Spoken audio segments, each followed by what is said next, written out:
नमस्कार, मी स्वराली. ॲग्रोवनमध्ये आपल्या सर्वांचं स्वागत. यंदाच्या हवामानाच्या परिस्थितीनुसार कमी कालावधीच्या पिकांची निवड करण्याचा सल्ला दिला जातोय.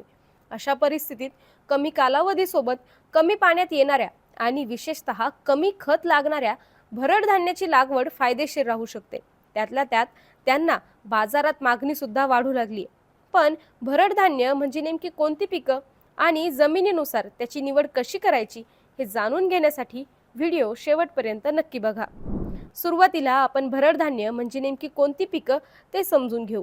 भरड धान्य म्हणजे ज्वारी, बाजरी, वरई म्हणजेच राळा, नाचणी, राजगिरा, कोदो मिलेट, कंगणी यासारखी पिकं. भात, सोयाबीन, कापूस, ऊस या पिकांच्या तुलनेत भरड धान्यांना अत्यंत कमी पाणी लागतं. त्यामुळं कोरडवाहू क्षेत्रासाठी ही अत्यंत उत्तम पिकं आहेत. शिवाय मानवी आहारात या पिकांना भरपूर महत्त्व आहे, कारण त्याच्यामध्ये प्रथिनं, फायबर, जीवनसत्व, खनिज अगदी मुबलक प्रमाणात असतात.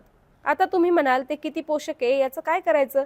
ते आमच्यासाठी सुद्धा फायदेशीर असायला हवं ना? तर काळजी करू नका. भरड धान्याची लागवड शेतकऱ्यांसाठी फायदेशीर ठरते, कारण ही पिकं तितकीच काटकही असतात. त्यांना फार रासायनिक खतं लागतही नाहीत.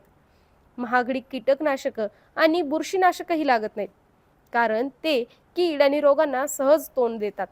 त्यामुळं त्यांचा उत्पादन खर्च फार कमी असतो. शिवाय सध्या लोकांमध्ये आरोग्याबद्दल जागरूकता वाढते, त्यामुळे भरड धान्याची मागणी वाढते. त्यामुळे त्याला चांगली बाजारपेठही तयार होतीये. आता तुम्ही म्हणाल, या परिस्थितीत कोणती पिकं निवडायची बरं? तर भरड धान्याची लागवड सुद्धा आपल्याला जमिनीच्या प्रकारानुसार निवडायची आहे. हलक्या, कमी खोलीच्या आणि मुरमाड जमिनीत बाजरी, नाचणी आणि भगर म्हणजेच वरई, राळाचं पीक आपण घेऊ शकतो.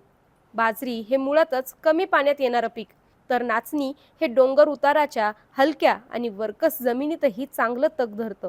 मध्यम जमिनीत पाहायचं झालं तर पाण्याचा उत्तम निचरा होणाऱ्या जमिनीत खरीप ज्वारी, राजगिरा, नाचणी, कोदो मिलेट म्हणजेच कोदरा यांचं चांगलं उत्पादन मिळतं.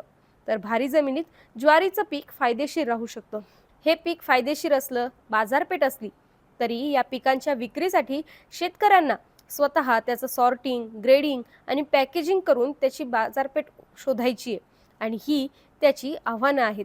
मागणी चांगल्या प्रमाणात असल्यामुळं चांगलं ब्रँडिंग करून शेतकऱ्यांना चांगली बाजारपेठ आणि ग्राहक उपलब्ध होऊ शकतो, असं मत वसंतराव नाईक मराठवाडा कृषी विद्यापीठातील अखिल भारतीय कोरडवाहू शेती संशोधन प्रकल्पातील तज्ज्ञ डॉक्टर आनंद गोरे यांनी व्यक्त केलं आहे. तुम्हाला ही माहिती कशी वाटली कमेंटमध्ये नक्की सांगा, आणि अशाच शेतीविषयक माहितीसाठी ॲग्रोवनला फॉलो आणि सबस्क्राईब करायला विसरू नका.